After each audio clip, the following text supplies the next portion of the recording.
লামিয়া তিথির কাছ থেকে জেনে নেই। রাজধানীর টিএনটি স্কুল অ্যান্ড কলেজ থেকে তিনি আমাদের সাথে যোগ দিচ্ছেন। তিথি, ভোটারদের জন্য কতটা প্রস্তুত কেন্দ্রগুলো, কি দেখছেন নিরাপত্তা ব্যবস্থা সম্পর্কেও একটু জানতে চাই।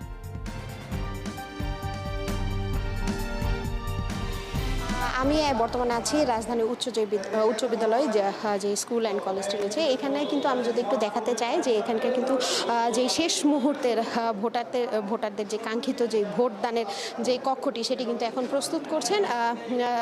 দেখতেই পাচ্ছেন যে বুথগুলো কিন্তু প্রস্তুত করা হচ্ছে। এখানে কিন্তু প্রিজাইডিং অফিসার আমাদের সাথে রয়েছেন, দেখতেই পাচ্ছেন যে তিনি কিন্তু নির্দেশনা দিচ্ছেন। আর একই সাথে যদি বলি যে এই কেন্দ্রে কিন্তু মহিলা ভোটার রয়েছেন এবং এই মহিলা ভোটারের সংখ্যাটা কিন্তু 2120 জন মহিলা ভোটার রয়েছেন এবং এইখানে কিন্তু 4টি কেন্দ্র রয়েছে এবং এই কেন্দ্রের মধ্যে কিন্তু এই যে কক্ষটি দেখছেন এখানে কিন্তু মহিলা ভোটাররা ভোট দেবেন। আমরা যদি একটু প্রিজাইডিং অফিসারের কাছে একটু জানতে চাই যে কালকের যে ভোটের 7:30 থেকে ভোট গ্রহণ শুরু হবে, তো ভোটের পরিবেশ কেমন আর ভোটারদের প্রতি যদি কোনো বার্তা দিতেন।